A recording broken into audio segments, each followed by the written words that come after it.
So, you're a story artist and it's your first day on a show. You've got your Cintiq, your email is finally working, but there's this thing called Flix that everyone's talking about that you've got to use, and they did walk you through it, but it was early in the morning and you had a lot going on. Basically, you've forgotten everything that they said to you. Don't panic. These are the top 5 things you need to know to get up and running in Flix. Number 1, how do I get my boards into Flix? Okay, so Flix is the hub that everyone is using to create the story. So the first thing you need to do is get your storyboards into Flix. This makes sure that they're all backed up and everyone can see them. You can simply drag and drop image files into Flix's panel browser, but if you're working in Photoshop, there's this whole tool set just to interact with Flix. Not only can you send the entire PSD file with all the layers intact, you can also just send specific layers or a cropped part of an image, or create a panel using a layer comp. Flix always cleans up the file, so it only uses the visible layers. That way you're not sending a massive PSD file all the time. But you can set it so that the original PSD is backed up in Flix, should you ever need to reopen it. Be sure to check out the documentation to learn exactly what every single button does, but these will make your life a lot easier. If you're working in Storyboard Pro, use the Storyboard Pro import button in Flix to bring in your SBoard file, and Flix will create an entire sequence using the dialogue and timings that you've set in Storyboard Pro. Easy. Number 2, panel ID, panel index. What's the difference?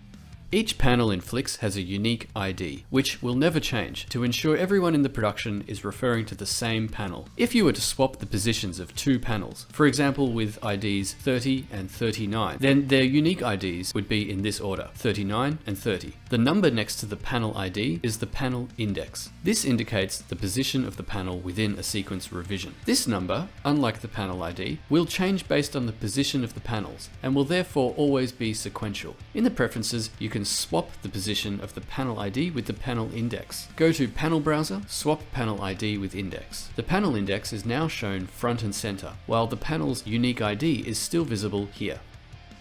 Number 3, how do I make changes to panels? When a board needs changes, you can just open it up from the sequence in Flix, rather than digging through folders on your local machine to try to find a file. If you're a Photoshop user, just double click on the panel that you want to change and it opens up in Photoshop. Depending on your settings in Flix, this might be the original PSD file, also known as the master image, which contains every single layer including invisible layers, or it might be the optimized version which was sent from Photoshop to Flix, which won't contain every single layer, just the ones that you wanted. If you're in Storyboard Pro, just keep working in your project file and push that to Flix when you've updated a bunch of panels. Flix detects which ones are the same and which ones have been changed, and just versions up those new ones. Flix keeps track of every change to a sequence, so if it turns out that everybody prefers a previous version of a panel, just click on the bottom of the panel and choose a version from the revisions list. Number 4, how do I add dialogue? Click on the panel you want to add dialogue to, and then just type it into the text field here in the dialogue tab. The text shows up as subtitles in the viewer when you play back the sequence. If you're doing a dialogue pass, you can just switch to the dialogue workspace in Flix and work from there. You do that by clicking this button here. Every version of dialogue is saved in Flix's dialogue history. So if you want to change back to a previous line, then just click on the dialogue history tool and select the version that you want to go back to. Number 5, adding audio to a pitch. Obviously, the best way to judge whether a sequence is working is to play it in real time. But if you want to make changes on the fly to the exact timing of each panel, you can do that by recording a pitch. Just press the record button, then just step through the panels in time with how they should appear on screen. You can also add voiceover and sound effects while you're recording your pitch.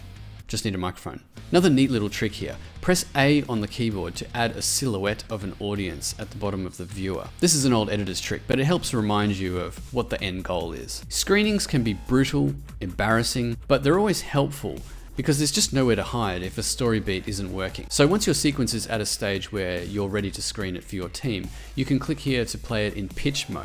This plays the sequence in full screen and turns off annotations. You can still toggle dialogue on or off, loop the playback, record additional audio, and adjust the volume. That's it. Those are the top 5 things you need to know to just get started in Flix. Of course, there's a lot more, so be sure to check out the documentation. Also, be sure to check out Foundry's Learn site, where you can see loads of video tutorials on all things Flix.